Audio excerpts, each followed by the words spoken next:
What's up, Model FAs? David DeCelle here, CEO of Model FA and your host of the Model FA podcast. And this episode will be a little bit different. We have one of our OG Model FA teammates that we are highlighting, learning from, and learning about today, our Chief Marketing Officer and my friend, Graham Gardner. What's up, bro? Welcome to the show. What's going on, Model FAs? Thanks for having me. Of course. Well, let's rock and roll. So, as I mentioned, you're one of the OGs at Model FA. I've lost track, and I probably should have double checked this before, but I think it's been at least 6, if not 7 years that you've been on the team. You are right outside of Atlanta, Georgia. And I want to spend some time, and before we dive into what you do for Model FA and some of the things that you help our clients with, the story of how you came to Model FA is actually pretty funny. So if you could share, what's your background in marketing? What were some of the roles that you had previous to joining the squad, and how did you actually stumble across Model FA? Yeah, so first off, it's awesome to finally be on the show. As you said, I have been around for a while, so I remember when this podcast first launched, and it's just awesome to see the growth and everything you've done with it. I think I produced probably 30-ish podcasts, and you are the most diligent person that really invests in this thing. So it's just awesome to finally be on the show. Again, my name's Graham. Background-wise, I started in marketing with nonprofits, working with government institutions to get funding for local municipality projects. Super compelling stuff. So believe it or not, when I came to financial services, which is technically like not the most exciting marketing in the world, it felt like a massive upgrade for me in terms of what I talk about.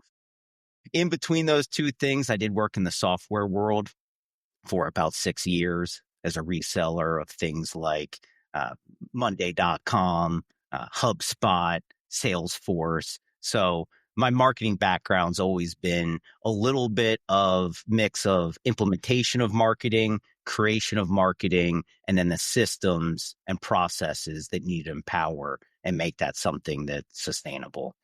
But yeah, so how I actually got to Model FA. I'm so looking forward to this. Like I said, Don't judge Graham on this, by the way. and if you eventually want to do this, reach out. I'm more than happy to meet up with you. But so like I said, I've always been on kind of the tech side and enjoyed technology. And ever since I can remember, I've been messing around with computers and the internet. And years ago, I played this video game where I ran my own version of the video game. I had a server up where people would log in and play. And I probably had like 200 people online at any time, about 1,000 members of the game. This old school game called EverQuest. It's a role-playing game. And I kind of just left the server up and didn't really maintain. I just left it up. A lot of people played, but I was kind of over it. And I just started getting all these emails nonstop from this player that was like, hey, man, this thing's broken, or when you release a new content. And this guy annoyed me more than anyone ever had. So I sent him a meeting invite. I'm like, okay, after work, we're meeting at 7 p.m. We're going to log in and fix all your stuff. And turns out I was wound up becoming best friends with this guy. And this guy's name was Ryan Mannon, who is like one of the OG Model FA people. If you've been around Model FA for a while, you definitely know Ryan. So, I got on this game, started fixing this stuff for this guy, and turns out that we really liked each other. And we became friends and hung out virtually for years upon years. And then Model FA was looking for a project manager, somebody that could come in and help clients actually take the ideas and strategies that we were helping them formulate and execute on them. And it was a perfect time because I was about to have my son, Dean. And it was probably actually 6 years ago next week that I joined Model FA. Damn. So Did you like know what Ryan was doing professionally and like you asked for an opportunity? Did he approach you for an opportunity? And by the way, side note, Ryan, we love you. We miss you. I know you're crushing it still over on your end, albeit with a different company now, but good to hear your name come up. But how'd that like topic get broached to, hey, let's work together? Yeah, so shout out Ryan Mann. And if you ever had the pleasure of working with Ryan, he is the automation operations genius of this industry. Never met a single person that's just more tuned in to how to make things work. And Brian is the man. So when I met him at this time, he was in high school. I was like 26 years old or something. He was a senior in high school. His brother was 3 or 4 years older and in college. And so I knew Ryan from when he graduated high school to when he got a job at Hertz and worked his way up as like I don't know if he ever became their management program or whatever, like enterprise. Yeah, I don't know if he ever actually like got to that level, but he met a guy that was running a RIA, and this guy very quickly identified through them playing this video game together, like, dude, this guy's got some skills. Like, if he could apply this stuff professionally, what he's doing in this video game. So this video game was like very easy to die in it and very hard to run things. And while everyone's running one character, Ryan's got 56 characters logged in. Like, just what is this man doing? He is a human computer. And so his skill set got identified pretty early on, and he was brought on professionally. And then we were just friends, never broached him about, hey, can I come on to what you guys are doing? He would ask me questions about like when the website was first getting launched, what do I think about things? And I would pass over like, hey, here's what I would do based on what you guys are doing. And I had just joined a new software company, and I was about 2 years in, and I was not looking for a change whatsoever. But, the chance to work with somebody who I highly respected their skill set, it was very hard to pass up. But such a cool and weird story, bro. And that's coming from someone who doesn't play video games. So for people who do play video games, they're like, no, that's normal. You hang out with people online all the time. And I'm like, I don't get it. Normal now, I think. I think that like 15-ish years ago, I'm not sure how normal that was. That's funny. So walk us through, as the chief marketing officer, I would say that obviously you're helping, Model FA with some of the things that we're doing at the firm level, but also I would say the majority of your time is spent serving our fractional CMO clients, our agency clients, where we're implementing tactical work. Walk us through sort of kind of your day-to-day. What are some of the things that you're helping our clients with? Yeah. So as you mentioned, I get plugged in at the firm level as a fractional chief marketing officer. I serve as this fractional chief marketing officer currently for about 8 clients that in that role. We also provide other marketing services, but that's to me like why I'm here at Model FA, to go and do that. And those, just for clarity, sorry to interject, but like when we say fractional, chief marketing officer with 8 firms, like those are very, very deep, very intimate relationships where we're essentially an extension of their team. But then, sometimes people have their strategy dialed in, but they need help with the tactical implementation. And, we work with a bunch of those folks as well. But just to help clarify for the folks listening, these are typically, billion-dollar plus firms, all the way down to, a few $100 million as well, if of course they're willing to invest substantially in their marketing beyond just some of the tactical one-off items. So again, apologies for interjecting, but wanted to clarify. Yeah, or even Derek DeLomo with Tremonte Financial, a OG Model FA client. I think when he first started with Model FA, it's something like 40 million under management. He's now maybe around the 90, 100 mark. But, there have been people that have invested in the chief fractional marketing officer program that are well below that mark because they see where they want to go and they get the vision. But going back to the original question, So I very much view myself almost in a way as if I'm a employee of these teams almost before Model FA because of how ingrained I am with their teams, my focus every day. I'm checking client work before I ever even think about, like, does Model FA's website need an update? That's obviously something I am concerned about, keeping Model FA's corporate level marketing going, but I'm fully ingrained with these teams. We come in at a strategy level, help them figure out what should they be doing, more importantly, what shouldn't they be doing, and then double down on those things that can, I always say that there's probably 50 marketing efforts that we could identify on this call right now, and all 50 could go get you 10 clients this year. Let's figure out the 3 or 4 that are going to get you 80 or 100 clients. Let's do things really well. Let's systematize those things before we add something on, because we saw a short on Instagram talking about some marketing tactic. And if you're not doing this, you're missing out. I know you've heard me say this. We are not selling t-shirts. We are selling very deep relationships with people around a very intimate topic, their finances. So how we advise clients on building relationships with their target base is something that requires taking most of the tactics that are out there and throwing them to the side, because they're honestly just distractions. And what, speaking of tactics, to not go through 50, of course, let's go through like the core that you're helping, implement for our clients, or at least overseeing the implementation of. Yeah. So I am very bullish on the idea that you need a core piece of content that you are producing on a regular basis, a long form piece of content. And then we break that down to service the other areas of your marketing. So this podcast right here is a fantastic example. It's recorded in video, available on YouTube. That video allows us to chop up multiple shorts. We're able to spin out ideas just from you holding this podcast and talking to people. You get ingrained into the different areas of what's going on.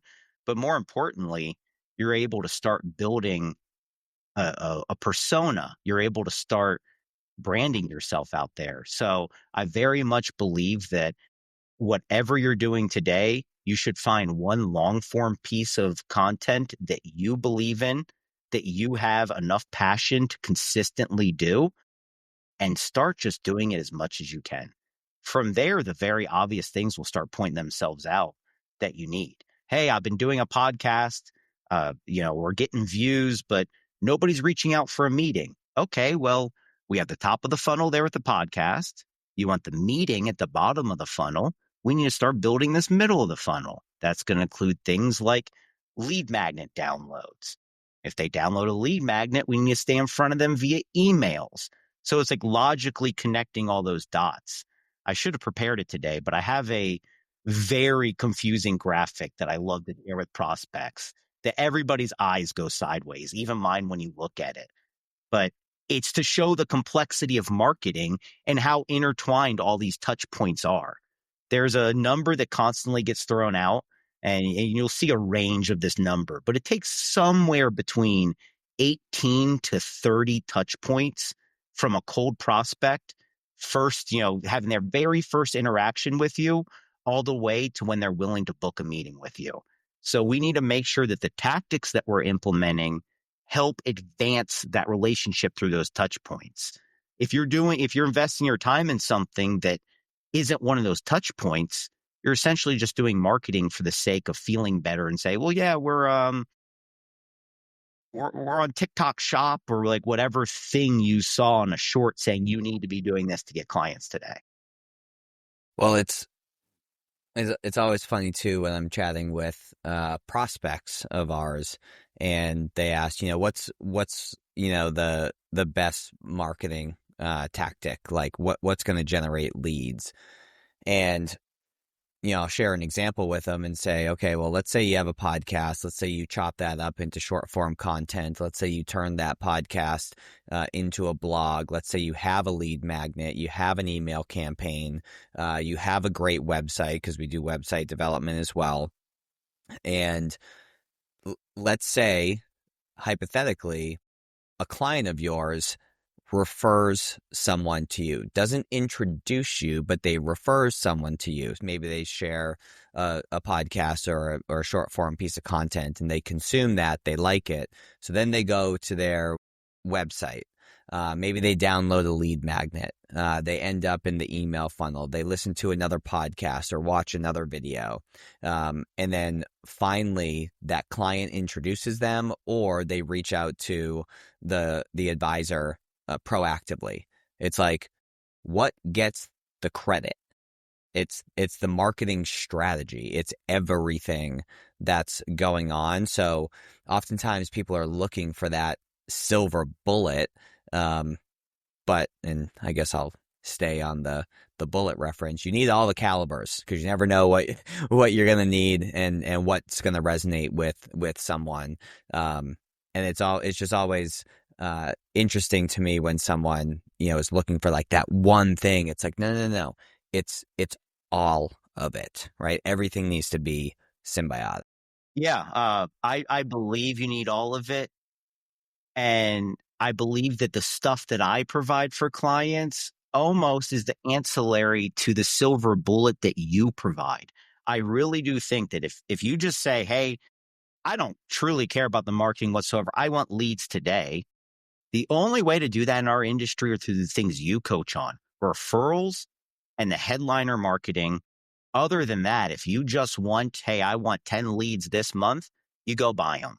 But if you want to invest in a systemized approach that not only allows you to start getting organic leads, also allows you to eventually put paid marketing behind it so that when you do run ads, you have more than just an ad and a landing page out there.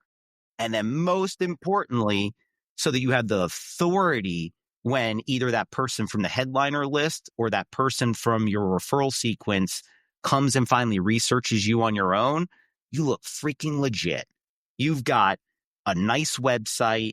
You've got a show. I don't even want to say podcast because that infers that it's just audio. Let's just say show. That could be audio or video. You've got a show out there letting them start to know your personality. You've got a blog. You've got all the things. They start to get to know you before that first intro call.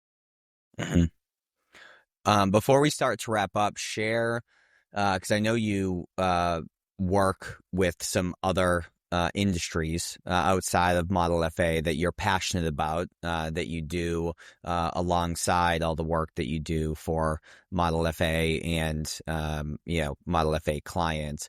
So share an example of a different type of company and industry that you work in and how you're able to take what you've learned and apply it to our industry. Yeah, so anyone that has ever been on a phone call with me in the past 8 years, unfortunately, has to listen to me talk about jiu-jitsu. I am very, very dedicated to going and rolling jiu-jitsu. It's not only something that gives me a lot of joy from like a physical perspective, but I go and roll every single day because of the social connection it gives me. It allows me to be connected to so many different business owners and really high-end professionals because it's a very weird sport that attracts either the guy that's going to beat you up outside of the CVS or the local physician, so I or even my pastor. yeah. You guys connected. It's like, what? We've had a bunch of clients that I've talked to throughout the years. Turns out that they roll, but I spend a lot of my time up at a jiu-jitsu gym, and through doing that, I've worked with a bunch of different industries, but I like to share how I helped this specific jiu-jitsu gym with a problem they had. So I'm sure everybody's seen that you can check into places online, whether it be through Google or Facebook. And that's a very big part of the local search traffic for this gym. And all of a sudden, one day, this guy, Paul Creighton's like, hey, nobody can check into this place. So he permissioned me to his Google and everything. And David, I spent probably 50 hours trying to fix this weird bug that he had to the point where it'd be like 3 a.m. I live 2 miles from the place. I would drive up there real fast to see if I could check in. And it opened my eyes to, oh, wow, there is a whole different style of marketing that we as financial advisors don't do whatsoever. the local search. A lot of advisors they like to pick a niche, which is great. Hey, I work with physicians. Well, I can help physicians anywhere. But what we've learned over the past 2 years with local traffic is that you can really get dialed into your own market. You can build an audience through your own market and through local search. And so that is something that we've taken from helping other industries and applied over to the financial advisory market is this local search. And we probably have 6 or 7 different examples of how by working in different industries, we've picked up on tactics and things that we could either implement, or even going back to my earlier comment, there's things that I've seen working with a local roofing company specifically that they were doing really well. And it made it click for me of like, why are we doing that whatsoever? Like, that does not match what we are trying to achieve. We are trying to build authority and relationships with people. We're not just trying to come in for a quick hitter roof inspection. So taking those tactics that work and don't work, eating a little bit of my own dog food there. Love it. Well, before we wrap up, the last question I have is, and I'm going to put you on the spot for accountability, because by the time this episode releases, your new marketing course inside of the exchange will be live. And if that's the first time you've heard the word exchange before from us, if you go to school.com, SKOOL, school.com/exchange, it's our community where we have a bunch of different coaches, consultants, and other folks that serve advisors, contributing their courses, their IP, their conversation, and it all lives inside the exchange. So you can go and check that out. But Graham, what are you cooking up on your end? Yep, we got 3 courses dropping, 2 immediately, and then 1 as a follow-up. It's going to be, how do you actually identify the market that you should be talking to? How do you identify your niche? How do you create a repeatable marketing plan? And then going back to what we just talked about, the 3rd course is going to be how to start establishing your local search presence and get found on Google search. And I appreciate that accountability note, David. This course, by the time this launches, will be available. And I'd also say, if you're listening, shoot me an email, graham@modelfa.com. I am happy to get on a call with anyone, spend an hour talking about what your marketing strategy is and what you should be focused on. You will need to tactically go implement those things or engage with Model FA at a level to actually take it beyond that call. But I'm more than happy to spend time with anyone figuring out what your business should be focused on. Love it. Graham, as we finalize this and put a bow on it, I just want to pause and say thank you. A few years ago, when I took over Model FA and had no idea what it would be, how I would do, and really what life would look like. You stuck by my side that entire time. You trusted in me. You trusted in the vision, even though there was a lot of uncertainty. And we've both been fortunate to grow this to something significant and something that helps a lot of people. But you also had to have some blind faith during the initial months and first year, and there was a lot of trust that you had to have in me.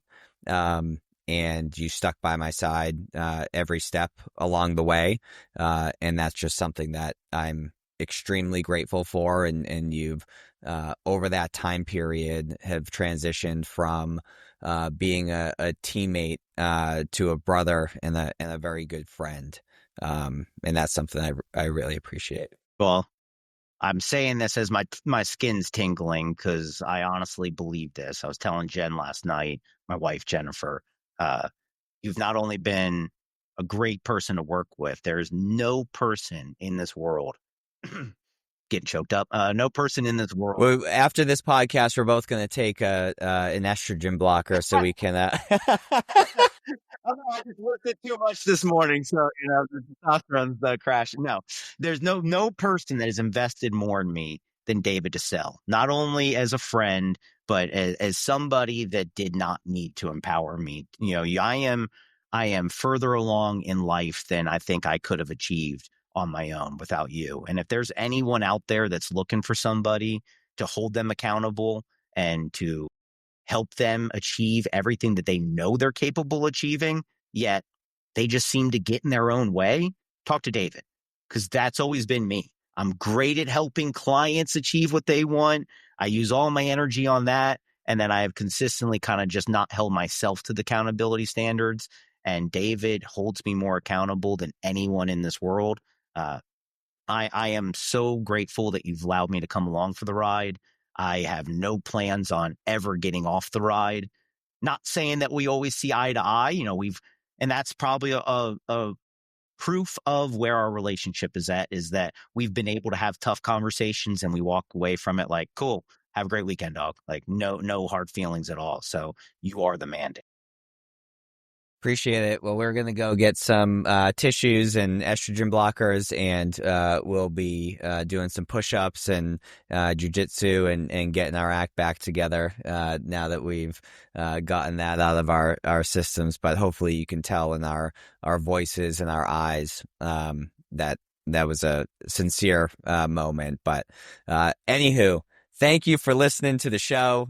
Graham, if someone wants to follow along with your journey and keep tabs on you and see what you're up to, where's the best place for them to go? Yeah, you can email me, graham@modelfa.com. You can follow me on YouTube at Graham Gardner Live. It's something that I invested in starting last year. Got about 10 videos up. As I launch this course, I fully plan on getting re-involved in YouTube. Not to share too much, but I had some health issues pop up mid-year last year. I started a season out with some epilepsy, so I had to get my life in order with some things, and I'm at a place where I'm going to start back up on YouTube. Not trying to sell anything out there. I just want to help financial advisors better invest in their marketing. Sweet. And then in the show notes, obviously, there'll be my full contact info. Or you just message David. Well, I appreciate it. If you haven't yet checked out our new website, go to modelfa.com. Check out school, again, skool.com/exchange. If you want to see what's going on in that community. We have, I think it's over 670, 680 members, something like that. So we appreciate you all tuning in. We're grateful for all of our regular listeners, our new listeners, and Graham, I'm grateful for you. So with that said, thanks for tuning in, and Graham, I'll bust your chops on our next team call. Thanks, Model FA. I'll see ya. Bye. See ya.